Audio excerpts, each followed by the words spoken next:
आज हम लोग जानेंगे कि इंग्लिश का लर्निंग प्लान किस तरह से बनाया जाता है। तो सबसे पहले आपको इस तरह की कोई भी कॉपी ले लेनी है, ना ज़्यादा कॉस्टली और ना ज़्यादा कम प्राइस का। नॉर्मल सी कॉपी लेनी है जिसमें पेज आगे आपके लिखने पर पेज आगे पीछे छपे ना, और आपको उसी तरह का पेन लेना है जिससे कि आपकी लिखावट आर पार ना हो सके, मतलब आगे पीछे ना छप सके। चलिए स्टार्ट करते हैं किस तरह से बनाना है।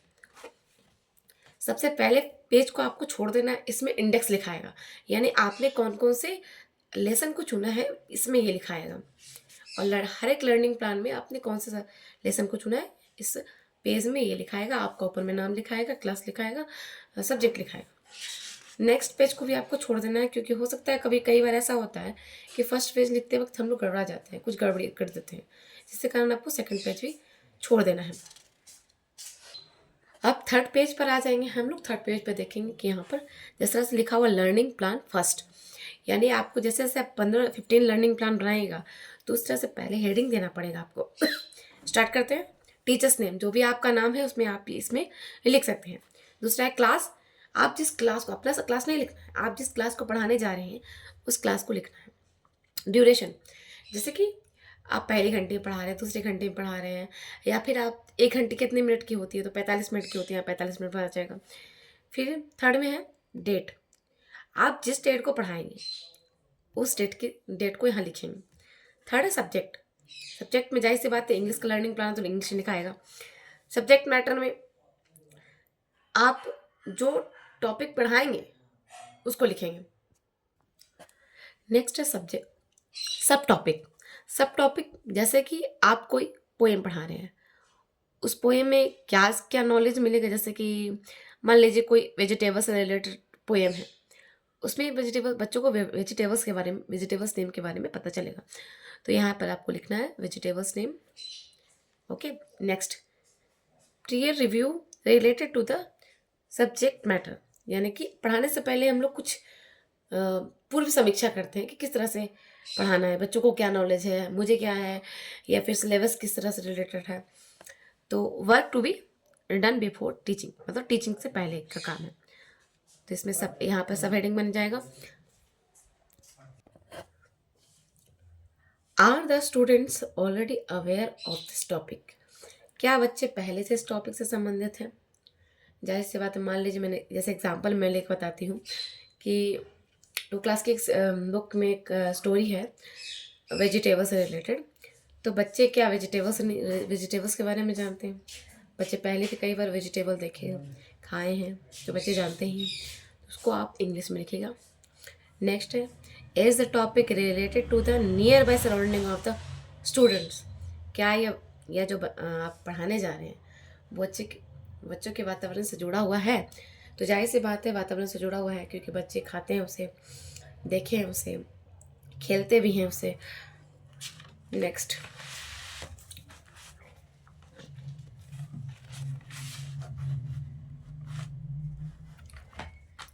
फिर टीचर्स से संबंधित है। हैव यू एवर रीड और डाउट दिस टॉपिक, क्या आपने जो आप टॉपिक पढ़ाने जा रहे हैं वो पहले आपने खुद पढ़ा है, समझा है। तो आपको लिखना है yes I understand this topic. Next do you have full understanding of this topic so that you can doubt the students, आपके पास पूरी तरह से अंडरस्टैंडिंग है इस टॉपिक की, और क्या आप बच्चों को पढ़ा सकते हैं। जैसी बात है कि हम जब हम टॉपिक को पढ़ेंगे तो उसकी पूरी अंडरस्टैंडिंग हमारे पास होगी और हम बच्चों को पढ़ा सकते हैं, इसलिए तो टॉपिक का चयन किया है। नेक्स्ट है syllabus, this content is related to the objective points mention in the curriculum of this class, मतलब कि क्या क्या क्या ऑब्जेक्टिव मेंशन है इस टॉपिक में। तो कुछ दो तरह के ऑब्जेक्टिव होती है, एक जनरल ऑब्जेक्टिव, एक स्पेसिफिक ऑब्जेक्टिव। जैसे मान लीजिए मैं इंग्लिश की कोई टॉपिक को पढ़ा रही हूँ, तो उसमें बच्चों को जनरल अंडरस्टैंडिंग में ये होगा कि वोकैबुलरी जानेंगे, समरी जानेंगे, और किस तरह से पोएम को पढ़ा जाता है वो जानेंगे। तो ये सब क्या हो जाएगी, जनरल ऑब्जेक्टिव्स हो जाएगा। नेक्स्ट वीडियो को पॉज करके आराम से आप इस तरह से लिख ले सकते हैं। नेक्स्ट है स्पेसिफिक ऑब्जेक्टिव्स, तो ये 4 लेवल पर होते हैं। पहला हो गया नॉलेज लेवल, दूसरा हो गया अंडरस्टैंडिंग लेवल, तीसरा हो गया एप्लीकेशन लेवल और चौथा हो गया स्किल लेवल। तो नॉलेज लेवल में यही होगा कि बच्चे को वोकेबलरी याद होगी, बच्चे पोएम को रीड कर पाएंगे। दूसरा अंडरस्टैंडिंग लेवल, अंडरस्टैंडिंग लेवल में हो सकता है बच्चे, मान लीजिए मैंने कोई स्टोरी पढ़ाई तो बच्चे अपनी भाषा में उस स्टोरी को समराइज कर पाएंगे, तो ये उनके अंडरस्टैंडिंग लेवल में चली जाती है। एप्लीकेशन लेवल में क्या हो सकता है कि मान लीजिए मैंने कोई स्टोरी पढ़ाई तो बच्चे कहीं ना कहीं उसको दोबारा दोहराते हैं, अपने आसपास के वातावरण में उस स्टोरी को प्रैक्टिकल करने की कोशिश करते हैं। स्किल लेवल, जैसे बच्चे ने कुछ ड्राइंग बना दिया, कुछ उससे संबंधित प्रोजेक्ट बना दिया, तो वो उसके स्किल लेवल पर चला जाता है। Is this content also include in the curriculum of the existing classes? How? कि मतलब ये जो प्रकरण है जो मैं पढ़ा रही हूँ, क्या वो पहले भी किसी क्लासेस में थी या करिकुलम में और भी करिकुलम में है कहीं? तो अगर रहेगा, पिछले क्लासेस में रहेगी तो हम उसको यस लिखेंगे, और कौन से चैप्टर में है वो भी इसको मेंशन करेंगे, या किस सब्जेक्ट में है वो भी मेंशन करेंगे। नेक्स्ट,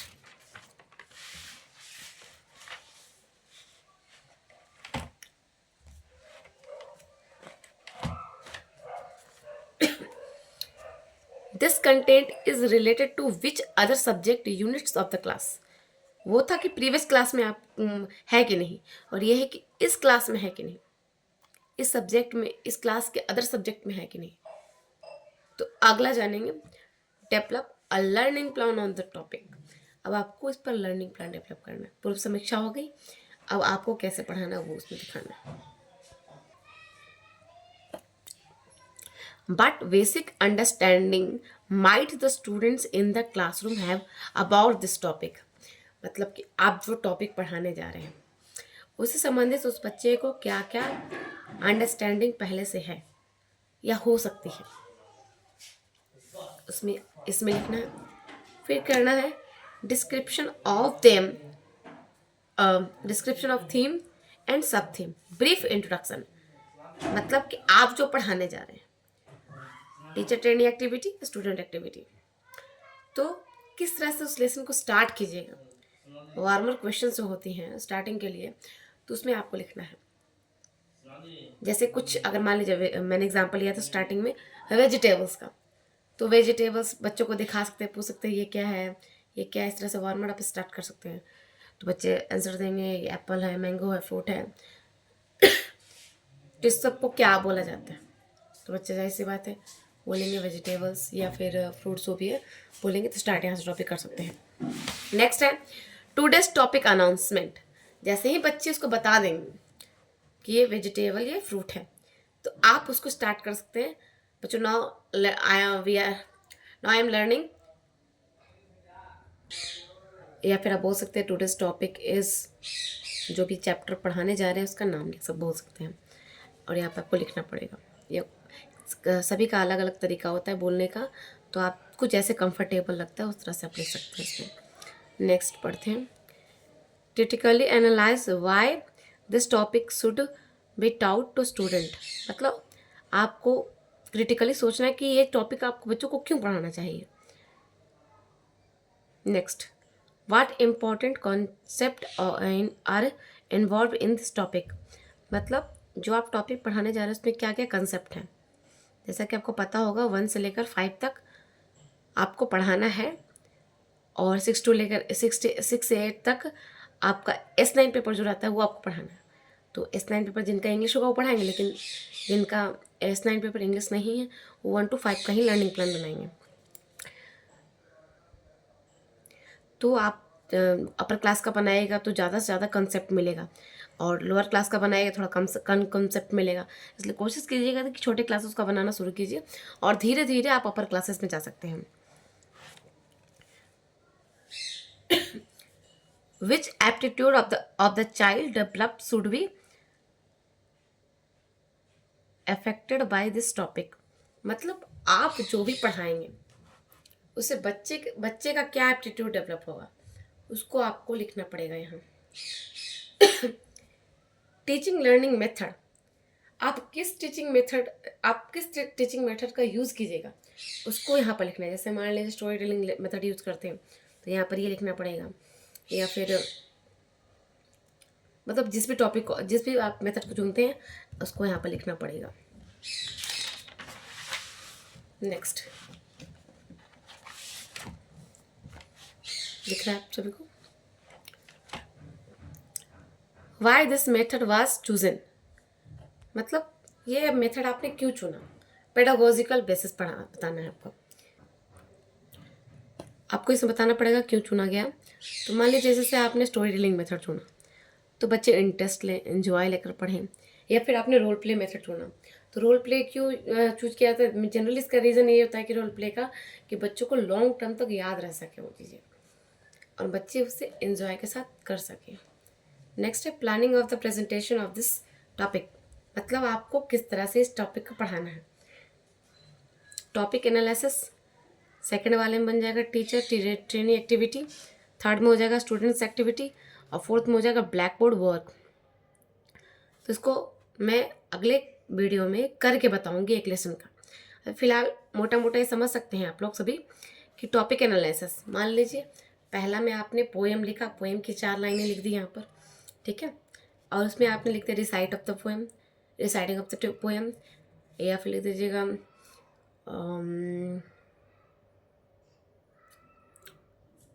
फिर स्टूडेंट एक्टिविटी में आप लिख दीजिएगा स्टूडेंट विल लिसन केयरफुली।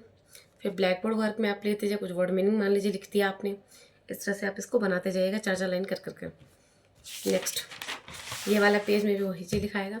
मान लीजिए आप टॉपिक पढ़ा रहे हैं, बहुत लंबा चला गया तो इस 1-2 पेज तक जा सकता है। नेक्स्ट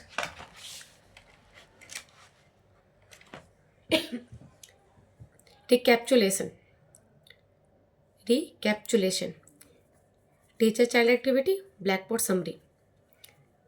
जैसे रिकैप्चुलेशन पढ़ाने के बाद थोड़ा सा रिकैप करना ज़रूरी होता है ताकि बच्चे जो भी पढ़े उसको दोबारा से उसको समझ सकें। टीचर चाइल्ड एक्टिविटी में आपको जनरली वो चीज़ें लिखना है कि टीचर चाइल्ड एक्टिविटी में जनरली आप वो सभी लिखेंगे कि आपने शॉर्टकट में किस तरह से पढ़ाया, आपने क्या क्वेश्चन लास्ट में पूछा बच्चों से, और ब्लैक बोर्ड समरी जैसे कि आप कोई वर्ड मीनिंग लिखते जाएंगे, समझाते जाएंगे बच्चों। नेक्स्ट है होमवर्क में आपको कुछ क्रिएटिव देना पड़ेगा। जैसे बच्चों को कुछ ड्राइंग दे दिया आपने बनाने के लिए, ड्राइंग बनाने के साथ साथ आपने उसमें वर्ड मीनिंग लिखने के लिए कह दिया, उसका हिंदी में लिखने के लिए कह दिया, इंग्लिश में कह दिया लिखने के लिए। नेक्स्ट है what changes will you bring in the teaching learning plan if the topic is to be taught again. अगर आपको ये टॉपिक दोबारा पढ़ाना होगा तो आप इसमें क्या चेंजेस कर सकते हैं। तो दोबारा पढ़ाने की तो ज़रूरत होती नहीं है, इसलिए आपको लिख देना है इसमें कि no changes will be required. Next is any question related to this topic needed to be discussed with the subject expert any and mentors. मतलब कि कुछ ऐसा चीज़ बच गया क्या, कोई ऐसा क्वेश्चन है जो आपको अपने मेंटर या सब्जेक्ट एक्सपर्ट से पूछने की ज़रूरत है। तो ऐसा तो कोई क्वेश्चन रहता नहीं है क्योंकि जाहिर सी बात है सारे क्वेश्चंस का सॉल्यूशन हमारे पास होता ही है। एनी अदर कमेंट्स, इसमें कोई अदर कमेंट आपको करना होगा तो हालांकि करना तो नहीं होता है इसलिए आप नो भी लिख के स्किप कर सकते हैं। नेक्स्ट है suggestive points of self evaluation by the teacher, work to be done after teaching. After teaching यानी कि जब टीचिंग हो जाता है उसके बाद भी हमारे पास कुछ बचता है इवोल्यूशन करने के लिए खुद का कि क्या मैंने सही से पढ़ाया, क्या दोबारा पढ़ाने की ज़रूरत थी, बच्चों ने ये क्वेश्चन पूछा उसका आंसर मैंने नहीं दिया, या फिर बच्चों ने कुछ अच्छा क्वेश्चन पूछा उसको मुझे और अच्छे से बताना चाहिए था। तो ये सभी हम सोचते हैं, उसको भी आपको इसमें लिखना पड़ेगा। जैसे did the learner learn the objective of the topic, it was evaluated और नॉट इवेल्यूएटेड। मतलब कि जिस उद्देश्य से आप पढ़ा रहे थे क्या उद्देश्य पूरा हो गया, इट वॉज एवेलेटेड मतलब क्या है, आपने उसका एवेल्यूशन किया। जाहिर सी बात है रिकैप्चुलेशन में हम एवेल्यूशन भी कर ही लेते हैं। Is the topic needed to discussed again, why और वाई नॉट, मतलब क्या इस टॉपिक को दोबारा पढ़ाने की ज़रूरत है, और ज़रूरत है तो क्यों है, और नहीं है तो क्यों नहीं है। नेक्स्ट,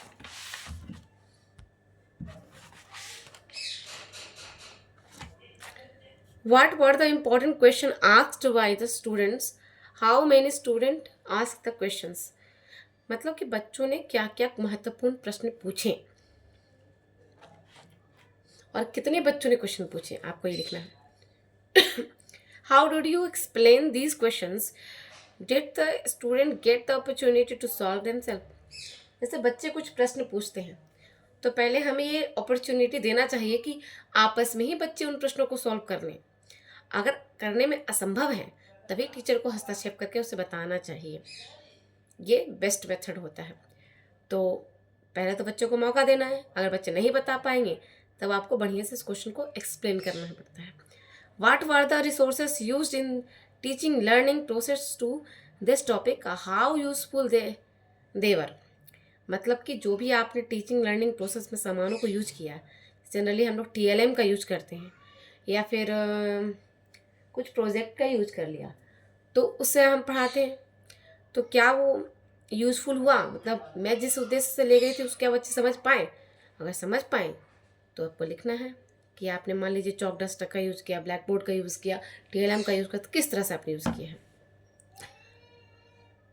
और लास्ट में जब आप लर्निंग प्लान बनाते जाइएगा तो आपको वापस उस लर्निंग प्लान को जहाँ जिस भी विद्यालय में आप टैग किए गए हैं उस विद्यालय के प्रधानाध्यापक से आपको लर्निंग प्लान को पहले चेक करवाना है। चेक करवाने के बाद आपको उस लर्निंग प्लान को बच्चों के बीच बताना है कि आपने इस टॉपिक को किस तरह से पढ़ाया, वो दिखाना है आपको। फिर उसके बाद लास्ट में जब चेक कर देंगे प्रधानाध्यापक तो आपको यहाँ पर उनका साइन मुहर लगवा लेना है हर लर्निंग प्लान के बाद में। कुल आपको इंग्लिश में 15 लर्निंग प्लान बनाना है और 15 लर्निंग प्लान को बताना पड़ेगा क्लासरूम में। धन्यवाद। नेक्स्ट टॉपिक होगा, इसी को मैं किसी लेसन का बनाकर आपको दिखाऊंगी इसी कॉपी में। धन्यवाद।